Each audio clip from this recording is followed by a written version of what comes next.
Ara was more confident, because Ara had beginnings in Bombay that were rather rough. He had to wash cars, he did all kinds of menial jobs, but he dealt with people. So though he was quiet, when he wanted to speak out, he made himself heard. Rather not so. At that time, I was a beginning writer, they were beginning artists, and Raza's paintings were very beautiful, impressionist watercolors. To see them was to love them. Nothing like the works that you saw later that are very powerful, very strong colors, nothing like that. Sometimes even geometric. You might have thought that they were painted by a French painter. Now there's a sequel to that. That was in 1947-48. He went to France. My wife and I went to the United States. In 1969, so many years after he had left India, my wife and I were walking along the Rue de Seine at the Rue Lafayette, and we passed a gallery, and I saw a beautiful, large landscape there. And I said to my wife, "That's a Raza." She said, "Oh, you're imagining things." But we went in and we talked to the lady who was there. And she said, "Yes, that is Monsieur Raza's." I said, "Where is he?" "He's in the south of France. He's gone there for the sunlight." Yeah, he was very enamored about the light. Yes, the fact that there's a special kind of light in Romeo, and he felt that he could paint better there. He felt better there, surrounded by nature.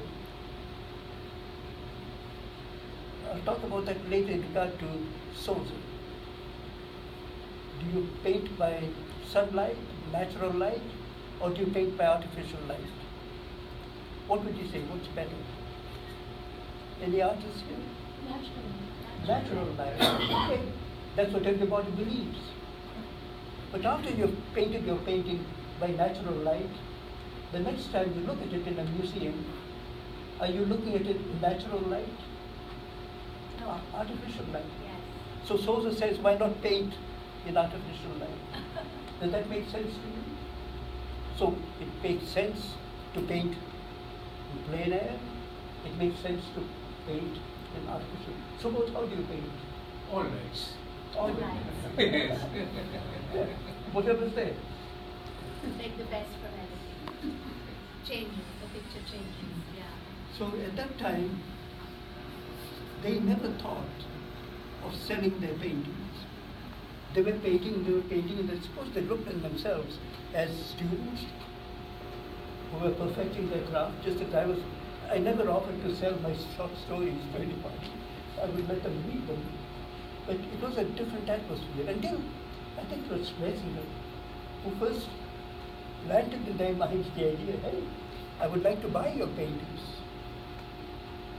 So then they realized that this is not, it's a profession that is different in that they can actually, they don't get a salary, but they can sell what they produce to people who would like to have that. So how many Razas do I have? How many Aras do I have? Any guesses? I said You have some Razas? 50. She says 50. 50. You have 50 Razas? No, she said. I said. Oh, Yeah. 50. Victor has to confirm it, yeah. Can I interrupt? Because I met Raza, Yes. and while we were talking about this Bombay day, Did he talk about me? well, he did mention the very smart person from Goa. One of the things which really, I was impressed, he said during this time, which was now in 1946, he said our concerns, he meant our means the concerns of our he and his friends, were to decide what direction the Indian art would take. Would you make a comment on that? Yes, because that concerned, I think, Souza too. Where would it go?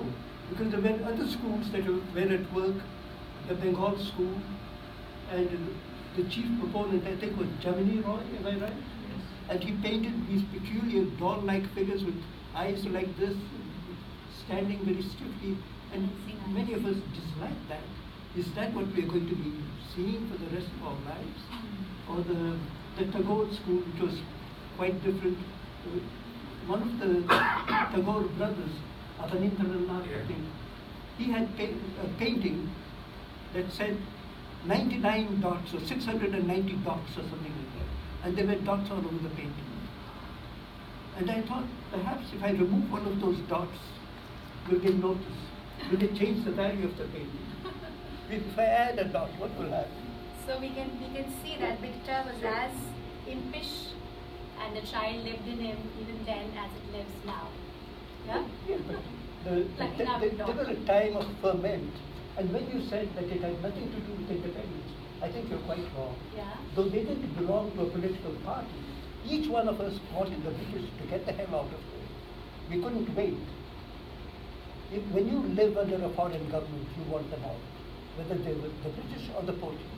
And as the days came closer for independence, the more upset we were, because we were anxious that they go.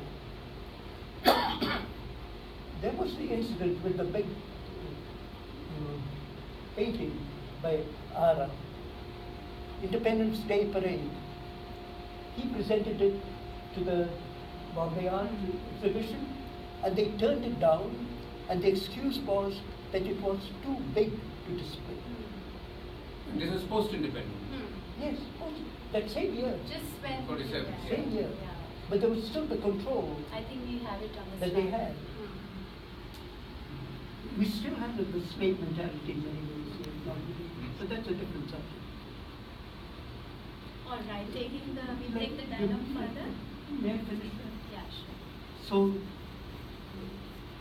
Souza was protesting the fact that the paintings that were accepted were painted by British memsahibs who were protected by the British government. And he said so very loudly. So there was that feeling in Souza. There was the feeling in Ara. You talked about Raza wondering about the direction of Indian art. So we wanted them to go, and the independence movement definitely affected the way